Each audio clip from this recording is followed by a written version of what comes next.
ॐ तव कथामृतं तप्तजीवनं कविभिरीडितं कल्मषापहं श्रवणमङ्गलं श्रीमदाततं भुवि गृह्णन्ति ये भूरिदा जनः।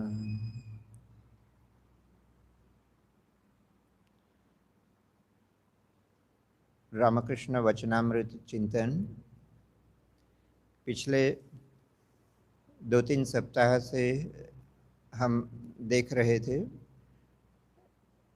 एक सुंदर प्रसंग चल रहा है जहाँ मणि नामक भक्त और श्री रामकृष्ण के बीच में वार्तालाप चल रहा है और मणि श्री रामकृष्ण से कुछ प्रश्न करते हैं।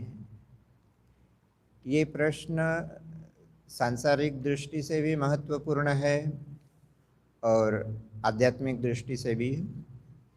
विशेषकर आध्यात्मिक साधक जिन्हें संसार में रहकर काम करना है उनके लिए ये प्रश्न बहुत महत्वपूर्ण है और इसी प्रसंग पर पिछले 2-3 सप्ताह से चर्चा चल रही थी। तो पहला प्रश्न हमें याद है, मणि ने श्री रामकृष्ण से पूछा था कि क्या संसार में काम करते हुए माने कार्यरत अवस्था में भगवान की उपलब्धि संभव है। ऐसा मणि के मन में संदेह उत्पन्न होता है।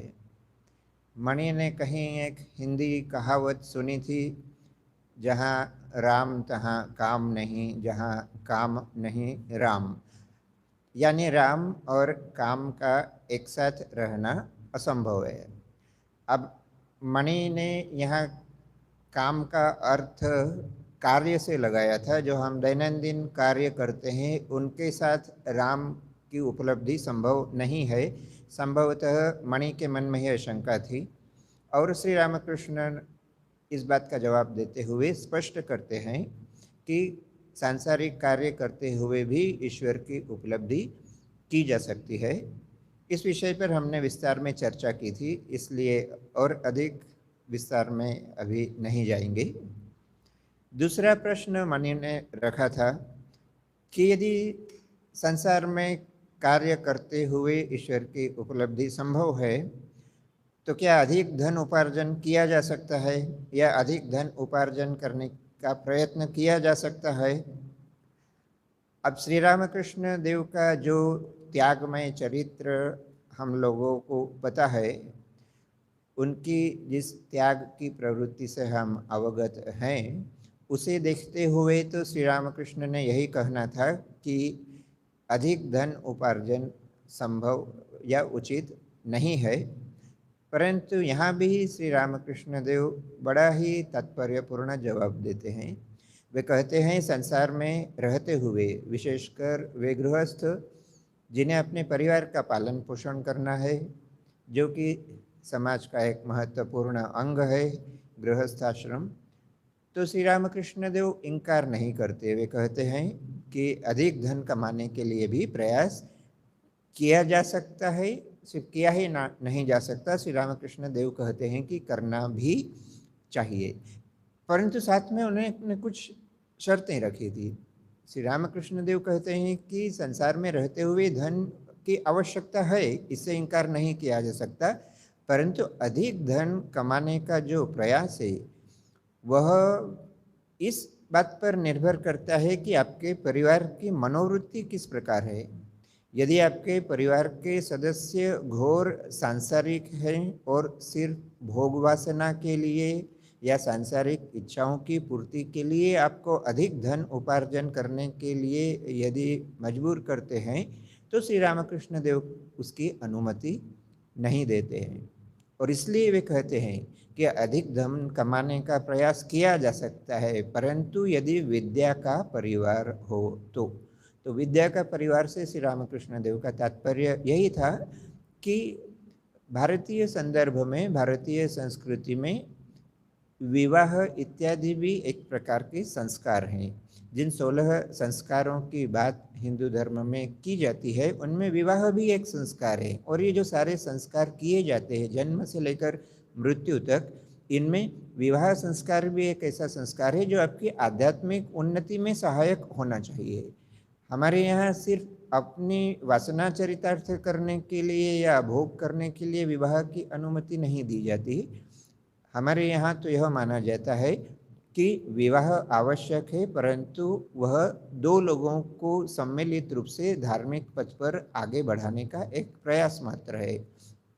तो जब इस प्रकार का परिवार हो जहाँ पति पत्नी दोनों धार्मिक या आध्यात्मिक उद्देश्य लेकर आगे बढ़ने का प्रयास करते हैं, जहाँ संतान का पालन पोषण भी बचपन से उसी प्रकार से किया जाए कि वे भी धार्मिक और आध्यात्मिक प्रवृत्ति के हों, तो इस प्रकार का यदि परिवार हो तो अधिक धन संग्रह के प्रयत्न के लिए श्री रामकृष्ण देव मना नहीं करते।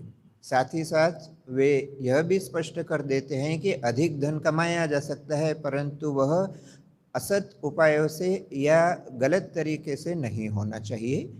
यदि सच्चे प्रयास से और ईमानदारी के किसी प्रयास से यदि अधिक धन कमाया जा सकता है तो उसकी भी अनुमति श्री रामकृष्ण देव कहते हैं। और साथ ही साथ यह स्पष्ट कर देते हैं कि धन कमाने का उद्देश्य यदि ईश्वर सेवा है तो यही सबसे महत्वपूर्ण बात है। ऐसा धन जिससे ईश्वर की सेवा हो, जिससे मनुष्य की सेवा हो। हालांकि श्री रामकृष्ण देव मनुष्य शब्द का उल्लेख नहीं करते। उन्होंने जो कहा था, उद्देश्य उपार्जन नहीं ईश्वर की सेवा है। धन से यदि ईश्वर की सेवा होती है तो उस धन में दोष नहीं है। परंतु जब हम ईश्वर सेवा की बात करते हैं, अब श्री रामकृष्ण देव के उपदेशों को और यदि गहराई से हम देखें और उनका जो सबसे महत्वपूर्ण उपदेश महत्वपूर्ण इस अर्थ में कि स्वामी विवेकानंद ने उस उपदेश को लेकर ही बाद में रामकृष्ण मिशन संघ की स्थापना की। तो वह उपदेश था शिव ज्ञान से जीव सेवा, यानी जीवों की सेवा मनुष्य के रूप में नहीं। मनुष्य की सेवा तो हम करते हैं, परंतु मनुष्य की सेवा मनुष्य को ईश्वर का प्रतिनिधि मानकर, जिसे बांग्ला में उन्होंने शिव ज्ञानी जीव सेवा या हिंदी में कहा जाए तो शिव ज्ञान से जीव की सेवा कहा।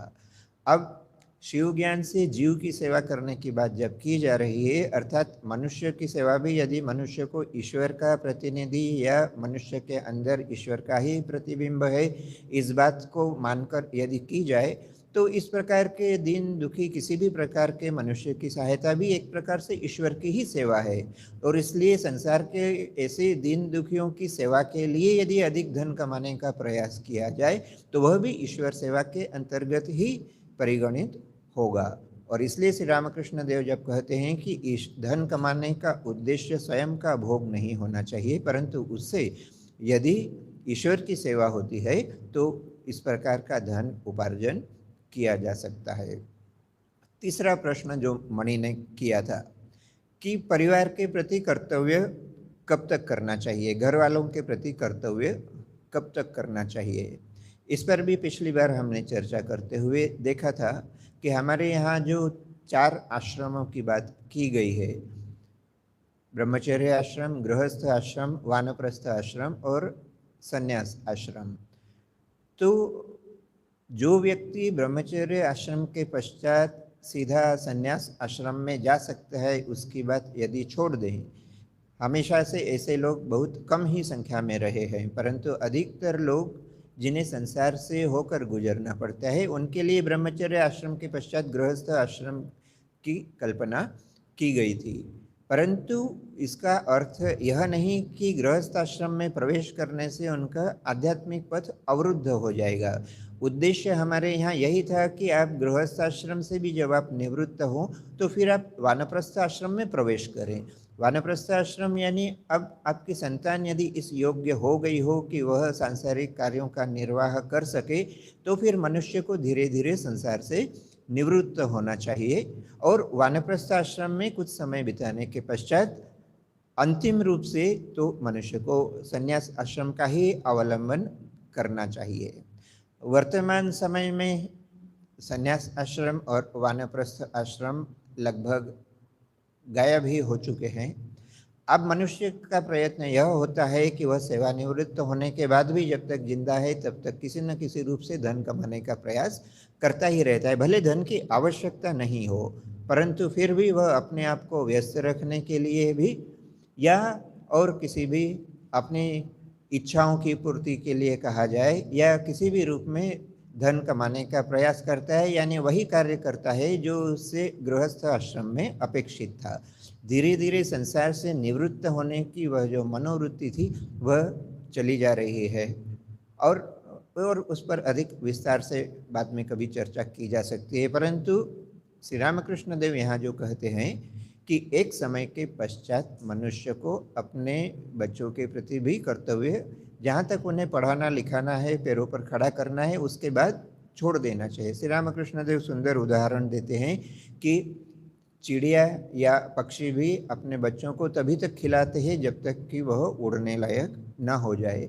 एक बार यदि पक्षी शावक उड़ने योग्य हो जाता है तो वही पक्षी, वही माँ जो उसके लिए इधर उधर से सारा दिन दाना चुन कर लाती है, वह ठोकर मारकर उसे अपने घोंसले से निकाल देती है। तो श्री रामकृष्ण देव यह उदाहरण देते हुए कहते हैं कि एक बार संतान भी यदि अपने पैरों पर खड़ी हो जाए, फिर माता पिता को धीरे धीरे सांसारिक कार्यों से निवृत्त होना चाहिए। अब चौथा प्रश्न, जो कि दिखने में लगभग तृतीय प्रश्न जैसा ही है। तृतीय प्रश्न था कि घर वालों के प्रति कर्तव्य कब तक करें। चौथा प्रश्न जो मणि करते हैं कि कर्म कब तक करना होगा। श्री रामकृष्ण देव कहते हैं, फल होने पर फूल नहीं रह जाता, ईश्वर लाभ हो जाने से कर्म नहीं करना पड़ता, मन भी नहीं लगता। तो पुनः श्री रामकृष्ण देव अपनी उन पुरानी बातों की ही मानो पुनरावृत्ति करते हुए कहते हैं, और जैसा कि हमने अक्सर देखा है कि प्रत्येक प्रश्न या प्रत्येक बात को समझाने के लिए श्री रामकृष्ण देव विभिन्न उदाहरणों का सहारा लिया करते थे, अपने आसपास होने वाली घटनाओं का सहारा लिया करते थे। तो यहाँ भी वे कहते हैं कि जब किसी पेड़ पर फल लग जाता है तो फिर फूल नहीं रह जाता है। अधिकतर जो फलों के भी पेड़ है उसमें हम देखते हैं कि पहले एक फूल आता है और फिर धीरे धीरे वह फल में परिणत होता है। तो वही वस्तु जो एक समय फूल के रूप में दिखती है, फिर धीरे धीरे वह फल में जब बदल जाती है, तो फूल को जबरदस्ती या फल नहीं बना सकते। यानी संसार में जब तक आवश्यकता है कर्म करना ही होगा, परंतु एक अवस्था होती है आध्यात्मिक जगत में, और विशेषकर ऐसे साधक जो सच्चे मन से साधना करते हैं, उनके जीवन में एक ऐसा अवसर आता है जब उन्हें कर्म करने की आवश्यकता भी नहीं रह जाती और कर्म सचमुच उनके द्वारा संभव भी नहीं होता। स्वयं श्री रामकृष्ण देव के जीवन में हम देखते हैं कि वे जब एक बार जब उन्होंने संकल्प पूर्वक संन्यास ग्रहण कर लिया, उसके पश्चात वे कुछ पिंडदान करने के लिए प्रयास कर रहे थे। वे अपने अंगुलियों में, अपनी अंजलि में जल भी नहीं पकड़ पा रहे थे, क्योंकि उनकी उंगलियां एक साथ आबद्ध ही नहीं होती थी। तो भगवान आपको ऐसी अवस्था में ले जाता है कि जब आप चाहकर भी और कर्म नहीं कर सकते। श्री रामकृष्ण देव कहते हैं कि जब तक वह अवस्था नहीं हो तब तक कर्म का त्याग संभव भी नहीं है और करना भी नहीं चाहिए। हम इन बातों पर पिछली बार भी चर्चा कर चुके हैं, पिछले कुछ प्रसंगों में भी चर्चा कर चुके हैं कि ऐसे व्यक्ति जो सिर्फ अपने प्रमाद या अपने आलस्य या अपने किसी दुर्बलता के वशीभूत होकर अपने परिवार का भरण पोषण छोड़कर और श्री रामकृष्ण देव के पास आकर स्वयं को आध्यात्मिक दिखाने का प्रयास करते थे, ऐसे व्यक्तियों का श्री रामकृष्ण देव तिरस्कार करते हुए स्पष्ट रूप से कहते थे कि यदि तुमने संसार में प्रवेश किया है, यदि तुम्हारा परिवार है, यदि तुम्हारे बच्चे हैं, जब तक उनकी व्यवस्था नहीं कर पाओ तब तक उन्हें भगवान भरोसे छोड़कर और तुम अपने आध्यात्मिक साधना के लिए यदि जाते हो तो एक प्रकार की भूल ही करते हो। इसलिए श्री रामकृष्ण देव कहते हैं कि जब तक आध्यात्मिक अवस्था में आप एक मर्यादा तक नहीं पहुँचते, जब तक आप ऐसी अवस्था तक नहीं पहुँचते जहाँ भगवान आपका कर्म खुद ही कम कर दे, तब तक कर्म का त्याग नहीं करना चाहिए। कर्म का त्याग करना नहीं पड़ता है, कर्म का त्याग अपने आप हो जाता है। जैसे एक पका हुआ फल अपने आप पेड़ से टूट जाता है, उस पके हुए फल में जो पौष्टिक गुण होंगे, हमने देखा था आजकल के समय में जैसे सिर्फ व्यावसायिक लाभ के लिए कच्चे फलों को तोड़कर उन्हें कृत्रिम रूप से पकाकर और बेचा जाता है। वह धन कमाने के लिए भले उपयुक्त हो सकता है, उपयुक्त तो नहीं कहा जा सकता, परंतु उससे भले मनुष्य धन कमा ले, परंतु ऐसे कृत्रिम रूप से पकाए हुए फल में वह पौष्टिक गुण नहीं होता जो स्वाभाविक रूप से पके हुए फल में होता है। और इसलिए मनुष्य के जीवन में भी जब तक कर्म करते हुए एक अवस्था निश्चित रूप से ऐसी आती है साधक के जीवन में जब उसे कर्म करने की आवश्यकता नहीं रह जाती, परंतु वह कर्म करते करते ही वह अवस्था आती है। आध्यात्मिक जीवन के प्रारंभ में ही कोई मनुष्य अपने आप को आलस्य के वशीभूत होकर कर्म का त्याग कर दे तो वह आध्यात्मिक मृत्यु ही होगी। श्री रामकृष्ण देव और भी उदाहरण देते हैं, अपने आसपास के लोगों को देखते थे और वहीं से उन्हें उदाहरण देने के लिए मिल जाते थे। वे कहते हैं, ज़्यादा शराब पी लेने से मतवाला होश नहीं संभाल सकता, दुअन्नी भर पीने से कामकाज कर सकता है। कहने का मतलब जब तक आपने थोड़ी सी साधना की है तब तक आपको सांसारिक कार्य करना ही होगा। एक शराबी भी जब इतनी अधिक शराब पी ले कि वो संसार का यदि सब कुछ उसके कोई होश ही नहीं रहे तब वह और कुछ काम करने लायक जैसे नहीं रहता, वैसे ही अध्यात्म के पथ पर जैसे ईश्वर का नशा लग चुका है, जैसे ईश्वर नाम का नशा लग चुका है, वह जब इतना अधिक ईश्वर स्मरण में डूब जाए कि अब उसे और संसार की कोई चिंता ही नहीं रहे, तब कर्म का त्याग उसे करना नहीं पड़ता, कर्म का त्याग अपने आप हो जाता है। वे कहते हैं, ईश्वर की ओर जितना ही बढ़ोगे उतना ही कर्म घटाते रहेंगे, डरो मत। दूसरा उदाहरण श्री रामकृष्ण देव देते हैं, गृहस्थ की बहू के जब लड़का होने वाला होता है तब उसकी सास धीरे धीरे काम घटाती जाती है। 10वें महीने में काम छूने भी नहीं देती, लड़का होने पर वह उसी को लेकर रहती है।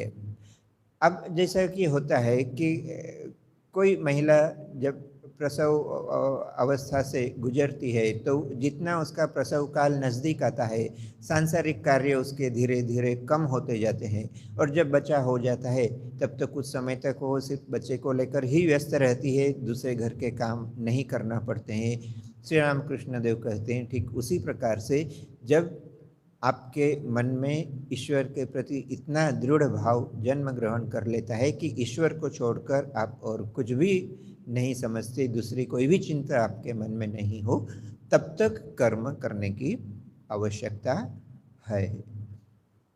जो कुछ कर्म है जहाँ वे समाप्त हो गए कि चिंता दूर हो गई।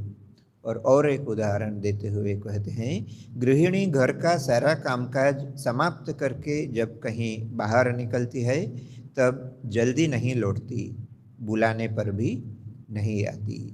तो अक्सर जैसा कि पुराने ज़माने में देखा जाता था कि माताएं जब सुबह से उठकर कार्य में व्यस्त रहती थी तो दोपहर तक मानो वे कार्य करती थी, और जब जब घर का परिवार का सारा कार्य होने के बाद जब वे इन सब कार्यों से निवृत्त होती थी तब उन्हें बुलाने पर भी वे कुछ समय तक नहीं आती थी। उसी का उदाहरण देते हुए श्री रामकृष्ण देव कहते हैं कि जब आप पूरी तरह से ईश्वर में निमग्न हो जाएं तब संभवतः कर्म की आवश्यकता नहीं रहे, परंतु तब तक तो सांसारिक कर्म करना ही होगा।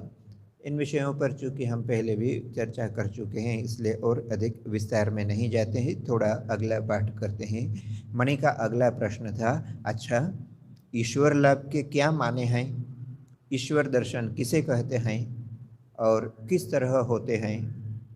श्री रामकृष्ण देव उत्तर देते हुए कहते हैं, वैष्णव कहते हैं कि ईश्वर मार्ग के पथिक 4 प्रकार के होते हैं, प्रवर्तक, साधक, सिद्ध और सिद्धों में सिद्ध। जो पहले ही पहल मार्ग पर आया है वह प्रवर्तक है। जो भजन पूजन जप ध्यान नाम गुण कीर्तन आदि करता है वह साधक है। जिसे ईश्वर के अस्तित्व का अनुभव मात्र हुआ है वह सिद्ध है। उसकी वेदांत में एक उपमा है, वह यह कि अंधेरे घर में बाबूजी सो रहे हैं, कोई टटोल कर उन्हें खोज रहा है। कोच पर हाथ जाता है तो वह मन ही मन कह उठता है यह नहीं है। झरोखा छू जाता है तो भी कह उठता है यह नहीं है। दरवाजे में हाथ लगता है तो यह भी नहीं है। नेति नेति ही। अंत में जब बाबूजी की देह पर हाथ लगा तो कहा यह बाबूजी यह है, अर्थात अस्थि का बोध हुआ। बाबूजी का बाबूजी को प्राप्त तो किया किंतु भली भांति जान पहचान नहीं हुई। एक दर्जे के और लोग हैं जो सिद्धों में सिद्ध कहलाते हैं। बाबूजी के साथ यदि विशेष वार्तालाप हो तो वह एक और ही अवस्था है। यदि ईश्वर के साथ प्रेम भक्ति द्वारा विशेष परिचय हो जाए तो दूसरी ही अवस्था हो जाती है। जो सिद्ध है उसने ईश्वर को पाया तो है, किंतु जो सिद्धों में सिद्ध है उसका ईश्वर के साथ विशेष परिचय हो गया है। अब मणि ने प्रश्न तो किया था कि ईश्वर लाभ के क्या माने हैं, परंतु हम इस उत्तर में देखते हैं श्री रामकृष्ण देव ने ईश्वर लाभ के क्या माने हैं इसका कोई प्रत्यक्ष उत्तर नहीं दिया। परंतु प्रश्न के साथ जो एक और बात पूछी गई थी कि ईश्वर दर्शन किसे कहते हैं और किस तरह होते हैं, उस पर श्री रामकृष्ण देव ने थोड़े विस्तार से चर्चा की है। आज समय लगभग हो गया है इसलिए हम इस पर थोड़ी ही चर्चा करेंगे।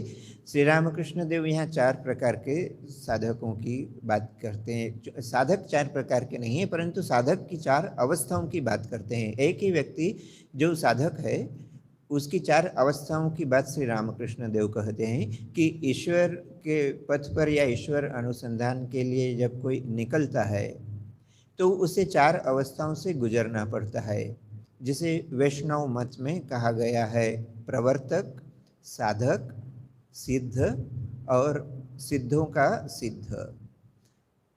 यानी ऐसा व्यक्ति जिसके मन में ईश्वर दर्शन करने की या अध्यात्म के पथ पर बढ़ने की इच्छा मात्र अभी जिसने जन्म लिया है, ऐसी इच्छा मात्र जिसके मन में जन्म ले चुकी है, ऐसा व्यक्ति कहलाता है प्रवर्तक। तो प्रवर्तक को अभी सिर्फ मन में यही इच्छा हुई है कि ईश्वर को प्राप्त करना चाहिए, उसने अभी साधना प्रारंभ भी नहीं की है। परंतु ऐसा व्यक्ति सचमुच यदि साधना प्रारंभ करता है तो फिर वह साधक कहलाता है। जब तक साधना प्रारंभ नहीं करता है तब तक वह यदि सारी उम्र भी बैठे बैठे विचार करता रहे कि मुझे ईश्वर प्राप्ति करना है, मुझे अध्यात्म के पथ पर आगे बढ़ना है, तो वह प्रवर्तक मात्र ही रहेगा। परंतु जिस दिन से वह साधना प्रारंभ करता है, यानी ईश्वर प्राप्ति के जो विभिन्न उपाय हैं उन उपायों का अवलंबन करके और अपने जीवन में कुछ परिवर्तन लाता है, तब वह साधक की श्रेणी में आता है। अब इन साधकों में भी ऐसा साधक जो लगातार बहुत लंबे समय तक और एकनिष्ठ भाव के साथ साधना करते करते एक ऐसी अवस्था में पहुंचता है कि जब उसे ईश्वर के अस्तित्व का अनुभव होने लगता है तब उसे सिद्ध कहा जाता है। और फिर सिर्फ ईश्वर के अस्तित्व की अनुभूति मात्र ही उचित नहीं है या पर्याप्त नहीं है। जब ईश्वर से विशेष रूप से आलाप हो, जब ईश्वर से विशेष रूप से संपर्क हो, जब ईश्वर से आप मान लो बातचीत कर पाए, जैसा श्री रामकृष्ण देव के स्वयं के जीवन में देखा जाता है। माँ काली को लेकर उन्होंने अपनी साधना प्रारंभ की थी, तो माँ काली से उनकी नित्य प्रति बातचीत होती थी। वे तो कहा करते थे कि उनके प्रत्येक कर्म के पीछे, उनकी प्रत्येक चेष्टा के पीछे माँ काली की ही इच्छा है।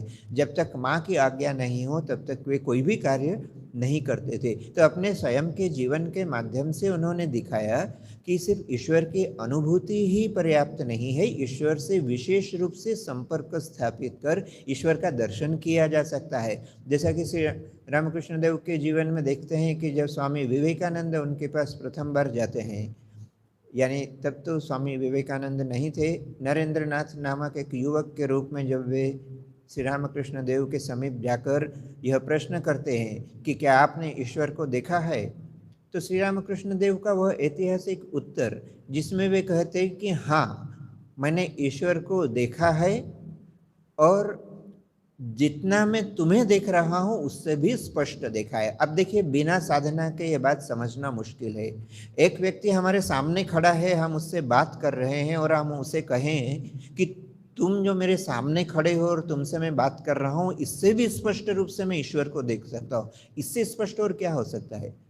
एक व्यक्ति से हम फोन पर बात करते हैं, एक व्यक्ति को मान लो हम टीवी पर देखते हैं, एक व्यक्ति को हम किसी और माध्यम से देखते हैं, उसमें भी एक दूरत्व है। परंतु जो व्यक्ति हमारे सामने खड़ा है, हमारे सामने बैठा है, जिससे हम वार्तालाप कर रहे हैं, उससे भी स्पष्ट रूप से और क्या हो सकता है? यह बिना साधना के समझना संभव नहीं है। परंतु श्री रामकृष्ण देव नरेंद्र को कहते हैं, जितना स्पष्ट रूप से मैं तुम्हें देख रहा हूँ उससे भी स्पष्ट रूप से मैं ईश्वर के साथ बातचीत करता हूँ, उन्हें देखता हूँ, और इतना ही नहीं बल्कि तुम चाहो तो तुम्हें भी दिखा सकता हूँ। तो खैर वह अलग प्रसंग हुआ, परंतु यहाँ जो मुख्य रूप से जो बात समझने योग्य है कि ईश्वर को देखा जा सकता है, ईश्वर की अनुभूति की जा सकती है। और साधना करते करते जो व्यक्ति इस अवस्था में पहुंचा कि जिसे ईश्वर की अनुभूति हो गई है या ईश्वर के होने का प्रमाण उसके मन में जन्म लेने लगा है, वह व्यक्ति सिद्ध कहलाता है। और जिसने सचमुच ईश्वर को पा लिया, ईश्वर से बात कर ली, ईश्वर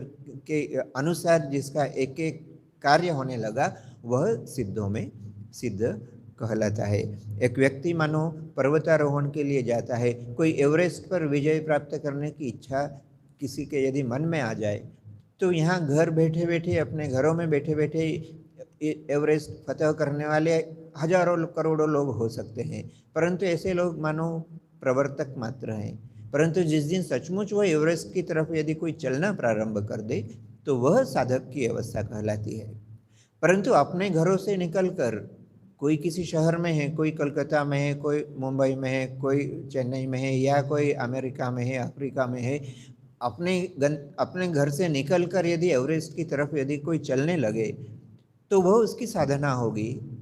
अब एवरेस्ट के हिमालय के क्षेत्र में प्रवेश करने के पश्चात, चूंकि एवरेस्ट इतना ऊंचा पहाड़ है, तो वह बहुत दूर से ही दिखाई देने लगता है।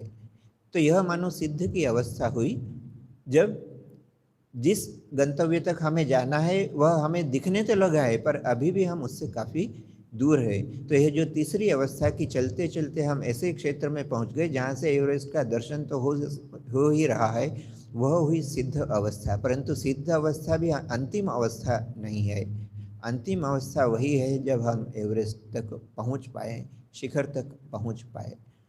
गीता में भगवान कहते हैं, मनुष्याणाम सहस्रेषु कश्चित यतति सिद्धये यततामपि सिद्धानां कश्चिन्मां वेत्ति तत्त्वतः। हजारों हजारों लोग जो मुझे प्राप्त करने की आशा करते हैं, उन हजारों लोगों में से जो सिर्फ आशा करते हैं, उनमें से बहुत कम लोग, मुट्ठी भर लोग ऐसे होंगे जो सचमुच मुझे पाने का प्रयास करते हैं। इच्छा तो बहुत करते हैं, परंतु उन हजारों में जो प्रयास करते हैं ऐसे बहुत कम लोग होते हैं।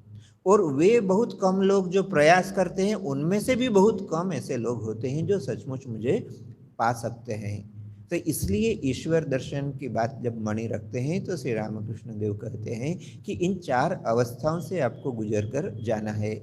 सिर्फ यदि आपके मन में इच्छा है तो आप प्रवर्तक है, परंतु जिस दिन आप उस हिसाब से अपना जीवन गठन प्रारंभ करते हैं, वह साधक की अवस्था कहलाती है।